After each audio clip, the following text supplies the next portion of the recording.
Good afternoon, ladies and gentlemen. The following story that you're going to be listening to, it was sent to me by one of our dear sisters. So this is the translation of the message that she sent to me. And the translation, it reads like this. Hello, Brother Nanshi, how are you? Can you please post my own story as hidden identity?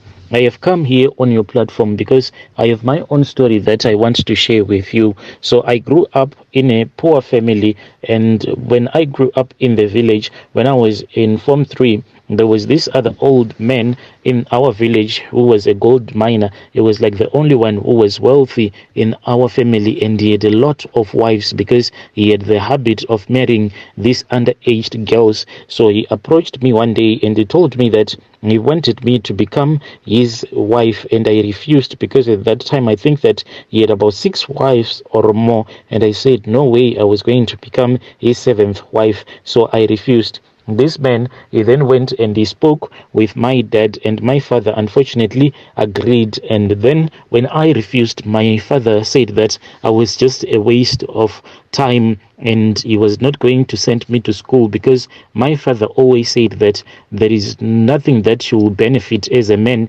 if you send your girl child to school. Even though I was really brilliant and bright in school, my father said that it was just a waste of energy and money sending a girl child to school, because eventually she will get married, and if it happens that maybe she would have reached a university level, then she is going to take care of her husband using her degrees and everything, and her family will never benefit. So my father said that taking a girl to school was just useless. He wanted me to drop out of school, and lucky enough there were some teachers from my school who offered me some piece jobs. So I paid for my own so I actually paid for my own school fees when I was in Form 3 second term until I had written my exams. My mother was the one who helped me. She sold 2 of her goats and she helped me with the money that was needed for me to pay up for my exam fees. So you can just imagine that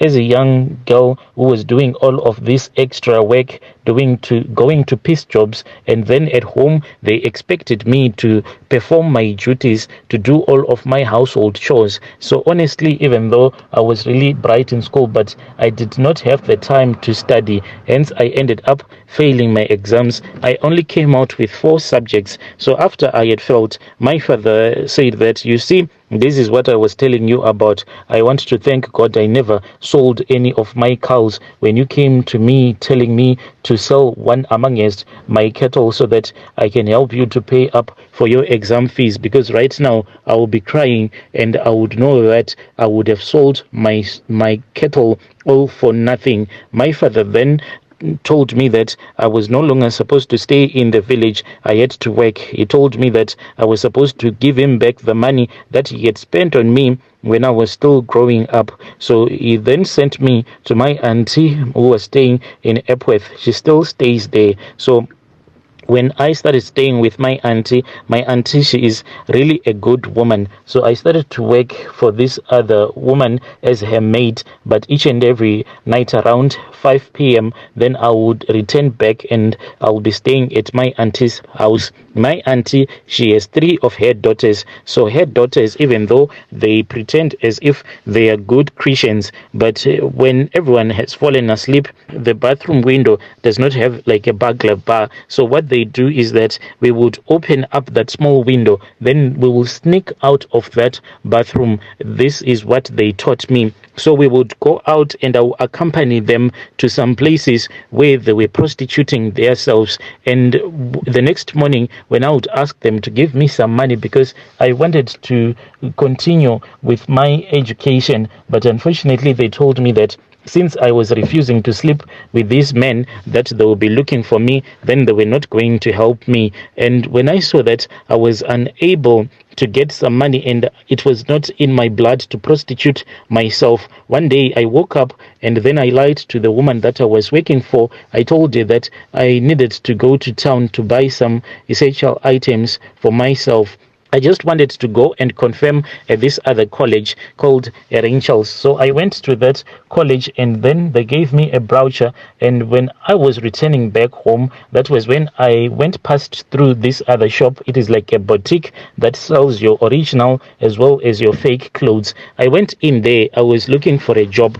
I found out that there was a man who was from Nigeria who was the owner of that boutique. I told him that I was looking for a job, and he said that he was already looking for someone who spoke Shona so that they can assist with the customers, since he only spoke English. So he was always having that challenge of him not being able to communicate properly with his clients, since in this boutique it was him and his brother only. So that is when I started working for that Nigerian man. So as I was working for this man, usually what he'll do is that maybe on a Thursday he would take me to his house, then I would clean up his house, like working as a maid and also working at his shop. Then there was this other day when me and that guy went to his house as usual, and after we had finished cleaning, he said that he wanted to pass through this other hair salon, like it is a very private place, and this was the first time to ever see such a beautiful place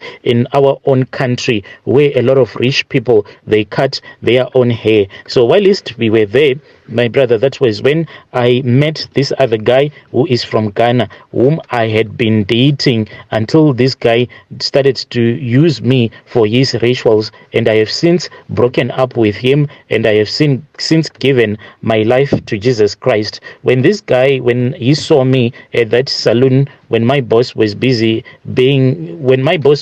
getting his hair done, he came to the place where I was sitting, and he asked me to greet him. So I stretched out my hand and I greeted him. The moment that he touched me, I felt like I was hit by electricity. This guy, he looked me directly into my eyes and he told me that he wanted me. I told him that I wanted him back, even though I did not feel the same way. But with time, I grew to love this guy. So this guy, he then gave me his own phone numbers, and then we started communicating. He then came to our shop one day and he asked me if it was possible for him to take me out, and then I spoke with my boss.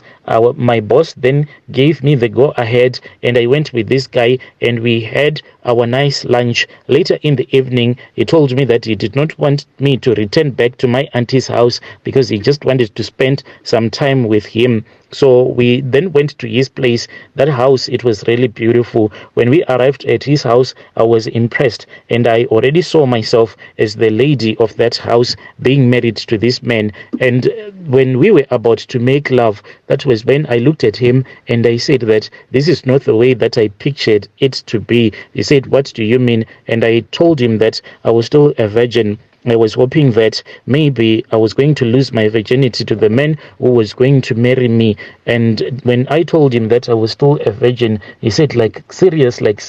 And I saw that his eyes were filled with this strange excitement. And this guy, he then got off from the bed where we were sleeping, and then he went downstairs. He spoke for a very long time on the phone. I could actually overhear him because he spoke so loudly, but I did not hear what exactly he was saying because of the language that he was using. Later on, that was when this guy came upstairs and he told me that we should make love. And when he said that we should make love, he then gave me this other glass that was filled with red wine. So I took that glass and I drank. I just took maybe 1 or 2 sips of that wine, and it made me to feel like I wanted to vomit. And that was when I blacked out. The next thing that happened is that I woke up and I was really feeling weak and faint. But I saw that this man, he had brought into the bedroom some of his 2 friends, and they were busy like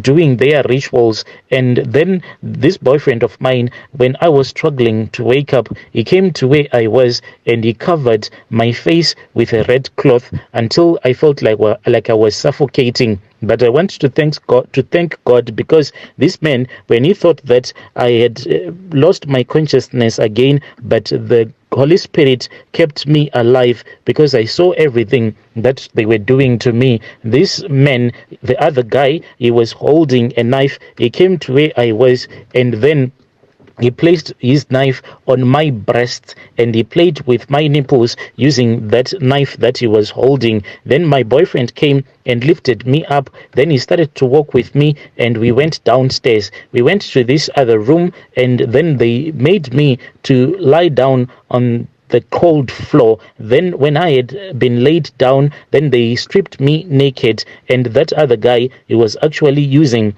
the knife to strip me naked. When I had been stripped naked, that was when my boyfriend went on his knees. He was wearing a long red garment and he lifted that red garment, and then I saw his manhood as it was erect, and he came to where I was. This man, he then abused me. He slept with me and I felt so much pain after he had penetrated me. And then when he saw that he had broken my virginity, he did more. And when he saw that I had broken my when he saw that he had broken my virginity, that was when he got up from, and he then went and he stood right next to his friends, who ended up kneeling down, and they started to suck each other's manhoods, and they were wiping the blood that was on his manhood. After that was done, he then came back to me. It was really painful because this was the first time to make love to a man, and he kept on doing this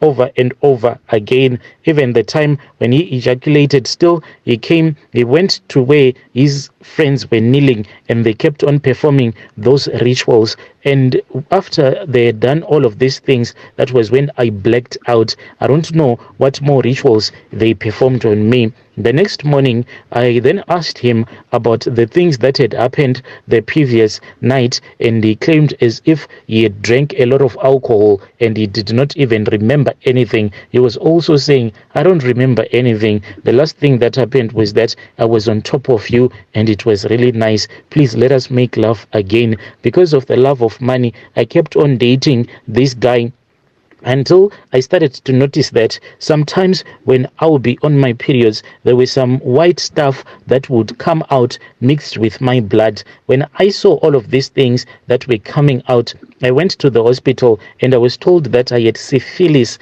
and I told him that you have given me an STI. This guy, he insulted me over the phone. The next thing that happened, he had blocked me. I was unable to communicate with him at that time. Since I had stayed at home for a very long time, my Nigerian boss, he said that he had already hired another girl, so I stopped going to that place to work for him. Then I just went past through this other church, and I was even thinking of what was I going to do with my life. To be honest with you, Brother Nashi, I really wanted to commit suicide. When I heard that there were people that were praying at a certain house, I went there and I knocked on the front door. Then they let me in. And when I gave them my testimony, that was when one woman who was also in that house started to celebrate, and she said that people had actually refused to have a church meeting on that same night that I wanted to commit suicide.